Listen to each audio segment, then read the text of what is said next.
राधा अष्टमी व्रत कथा। पौराणिक कथा के अनुसार राधा माता गोलोक में श्री कृष्ण के साथ रहती थी। एक दफा कृष्ण भगवान को गोलोक में राधा रानी नजर नहीं आई।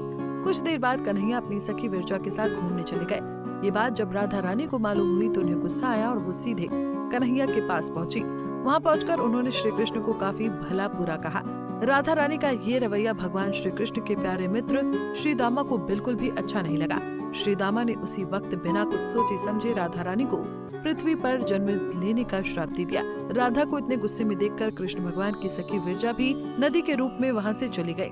राधा ने श्री दामा से श्राप पाने के बाद उन्हें राक्षस कुल में पैदा होने का श्राप दे दिया।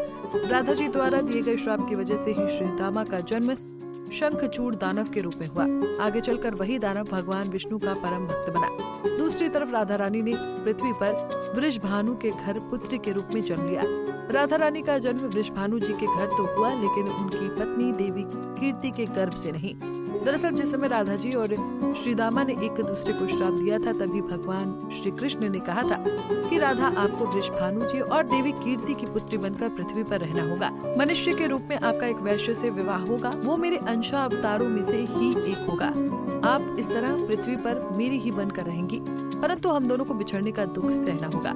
इसके बाद कृष्ण भगवान ने राधा जी को मनुष्य योनि के रूप में जन्म लेने की तैयारी करने के लिए कहा। संसार के सामने वृषभानु जी की पत्नी गर्भवती हुई। जिस तरह एक बच्चा दुनिया में आता है, ठीक वैसे ही देवी कीर्ति का भी प्रसव हुआ। लेकिन असल में राधा रानी का जन्म देवी कीर्ति के गर्भ से नहीं हुआ था। भगवान की माया से उनके गर्भ में वायु भर दी गई थी। देवी कीर्ति ने उसी वायु को जन्म दिया। इस दौरान उन्हें प्रसव पीड़ा हो रही थी और वहाँ राधा रानी के रूप में एक प्यारी सी कन्या ने जन्म लिया। भाद्र मास के शुक्ल पक्ष की अष्टमी तिथि के दिन राधा जी का धरती पर जन्म हुआ था। तभी से हर साल इस दिन को राधा अष्टमी के रूप में मनाया जाता है। कहते हैं इस व्रत को करने से जन्माष्टमी के व्रत जितना ही फल प्राप्त होता है। राधा अष्टमी व्रत कथा। पौराणिक कथा के अनुसार राधा माता गोलोक में श्री कृष्ण के साथ रहती थी। एक दफा कृष्ण भगवान को गोलोक में राधा रानी नजर नहीं आई। कुछ देर बाद कन्हैया अपनी सखी विरजा के साथ घूमने चले गए। ये बात जब राधा रानी को मालूम हुई तो उन्हें गुस्सा आया और वो सीधे कन्हैया के पास पहुंची। वहां पहुंचकर उन्होंने श्री कृष्ण को काफी भला बुरा कहा। राधा रानी का ये रवैया भगवान श्री कृष्ण के प्यारे मित्र श्री दामा को बिल्कुल भी अच्छा नहीं लगा। श्री दामा ने उसी वक्त बिना कुछ सोचे समझे राधा रानी को पृथ्वी पर जन्म लेने का श्राप दे दिया। राधा को इतने गुस्से में देखकर कृष्ण भगवान की सखी विरजा भी नदी के रूप में वहां से चली गई। राधा ने श्री दामा से श्राप पाने के बाद उन्हें राक्षस कुल में पैदा होने का श्राप दे दिया। राधा जी द्वारा दिए गए श्राप की वजह से ही श्री दामा का जन्म शंखचूड़ दानव के रूप में हुआ। आगे चलकर वही दानव भगवान विष्णु का परम भक्त बना। दूसरी तरफ राधा रानी ने पृथ्वी पर वृषभानु के घर पुत्र के रूप में जन्म लिया।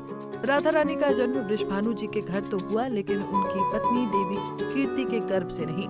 दरअसल जिस समय राधा जी और श्री दामा ने एक दूसरे को श्राप दिया था, तभी भगवान श्री कृष्ण ने कहा था कि राधा आपको वृषभानु जी और देवी कीर्ति की पुत्री बनकर पृथ्वी पर रहना होगा। मनुष्य के रूप में आपका एक वैश्य से विवाह होगा, वो मेरे अंशा अवतारों में से ही एक होगा। आप इस तरह पृथ्वी पर मेरी ही बनकर रहेंगी, परंतु हम दोनों को बिछड़ने का दुख सहना होगा। इसके बाद कृष्ण भगवान ने राधा जी को मनुष्य योनि के रूप में जन्म लेने की तैयारी करने के लिए कहा। संसार के सामने वृषभानु जी की पत्नी गर्भवती हुई। जिस तरह एक बच्चा दुनिया में आता है, ठीक वैसे ही देवी कीर्ति का भी प्रसव हुआ। लेकिन असल में राधा रानी का जन्म देवी कीर्ति के गर्भ से नहीं हुआ था। भगवान की माया से उनके गर्भ में वायु भर दी गई थी। देवी कीर्ति ने उसी वायु को जन्म दिया। इस दौरान उन्हें प्रसव पीड़ा हो रही थी और वहाँ राधा रानी के रूप में एक प्यारी सी कन्या ने जन्म लिया। भाद्र मास के शुक्ल पक्ष की अष्टमी तिथि के दिन राधा जी का धरती पर जन्म हुआ था। तभी से हर साल इस दिन को राधा अष्टमी के रूप में मनाया जाता है। कहते हैं इस व्रत को करने से जन्माष्टमी के व्रत जितना ही फल प्राप्त